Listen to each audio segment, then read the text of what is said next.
to all listeners and to all speakers this beautiful view of the Mont Blanc. And behind, on the right side, you will see perhaps in the crowd the town of Geneva. Well, the question is why we have to correct astigmatism when we feel multifocal lenses. And I asked this question to the keratomyellosis study group and to all my friends, and it was quite a tough question. So I will try to answer again of this question, and it's quite important to correct the astigmatism. I will show you why. I have no financial interest to discover. And first of all, let's go to speak about factor Q and the Z4. First of all, spherical surface shows the same radius from all the points from this surface. That's pretty simple at this moment. Aspherical surface show a variable radius. Let's go to the factor Q. The values show the geometrical section of a cone. If you look at the formula of a Q value, you see if B equal A, you have 0, and that means that you have a perfect circle. Now, if A is bigger than the B, you have an ellipsis prolate. And that's very important. Q has to be between -1 and 0, and you will have an ellipsis prolate. For the rest, forget it. If you have a Q bigger than 0, you are oblate. And the average corneal asphericity is -0.26, and the cornea is a cornea which is prolate. That's the first step. Now you have a relationship between spherical aberration and asphericity. And this formula, I know that you don't like formula, but just have a look at this. Spherical aberration is quite the same as a Q factor. But if you look at this, it's dependent of the diameter of pupilla, power 4, and the radius of the central radius of the cornea, power 3. So the spherical aberration change a lot with your pupilla. And that's the second step. What is spherical aberration? When you see the focus of a sphere, you see that you lose a lot of contrast. You have a lot of diffusion. And with the edge of the problem, you have when the pupilla is dilated, you have a huge edge problems. That's an aspherical lenses. You can see the focus is just in a point. And that's why we have lenses aspherical. In conclusion, the spherical aberration is 0.2.8 with when you look at the Wang study, and that's why the aspherical EOL from Technis Acrisoft is -0.27 with a 6 mm pupilla. Remember, the Q and the spherical aberration, it's absolutely not the same. And like Charlie speak, we used to work with the Q, and for diagnosis, we look at the spherical aberration.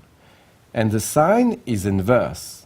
And on the packet of all the IOL, you look at the spherical aberration, and they never mention the pupilla, how is it calculated. That's the first step. The second one is the astigmatism. That's the painter El Greco. And everybody say that he was a huge astigmatist because he paint very high people with long hand, like you see, this one is Holy Geronimo. And you see this hand, you see this Bart, and it's a long, long man. And that's an old astigmatism. In a popular system, or when you explain to your patient what is astigmatism, we always say, well, you have one image at 0, which is good, and the other one is not good. And so you have always 2 images. That's completely wrong. You have never 2 images in the astigmatism. And even me, I was mistaken for, well, let's say 25 years. What is exactly astigmatism? That's my dog. And you see here on the right, there is no astigmatism.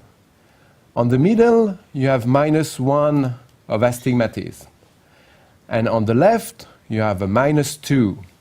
And when the patient say, I see a double image, he see a double image. Just the edge of the image is a little blurred.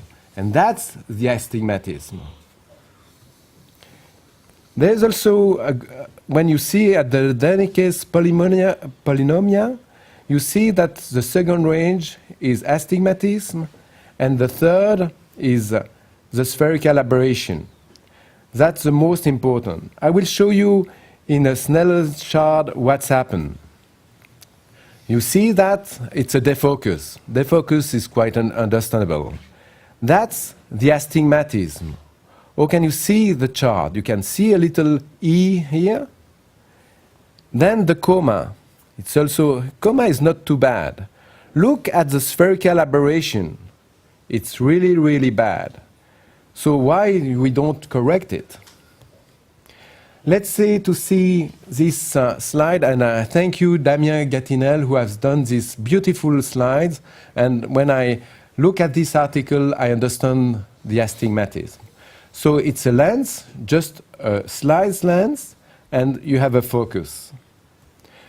Then that's the second lens, which is less curved, so you have the focus here. You have 2 focus, like we imagine in the whole time the astigmatism. But let's go to have more slides. And that's the real astigmatism, like you see in real. And look at this. You have 2 focus principle, and in between, you have less diffusion. And that's very important. When you imagine that you have a diffractive lens, if you have still an astigmatism, it will be blurred, but it will not be a little blurred. It will be completely blurred. So let's go to the torique IOL. You know why we correct the astigmatism? Because it's one of the major aberration, to have the least possible this blurred.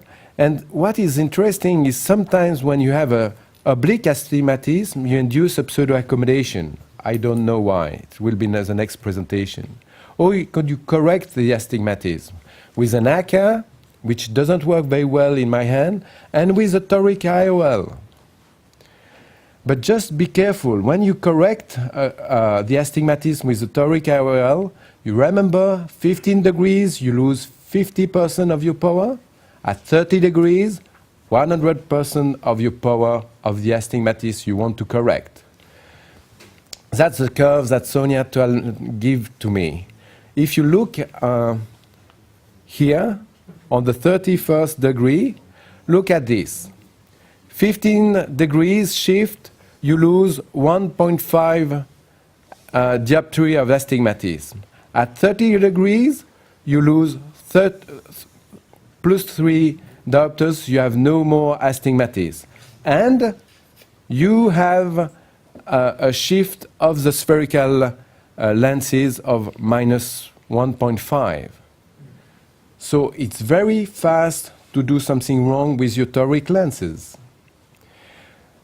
So you have the first problem, it's a physiological torsion of the eye, visualization of your mark, 0 degree finding, and you have to mark your eye. So we find that you just take a little camera and you take a picture of your eyes and you look at the vessel. And you look at your vessel, and then you have the 0, and so you can have the first line for the 0 line. And then you look where you have to do the right degrees with the different vessel. Then you turn around your picture, and so you have during all your operating system, you have your picture reversed. And so you can exactly, without any mark, saying that you have these two vessels, and you know that here you see this one, you see this one, in between you will have your 110 degrees. And so you are perfectly on the good degrees. And we use that for already at least 2 years. So that's why we control the astigmatism now. And in conclusion, if you put a multifocal lenses, you have two focus.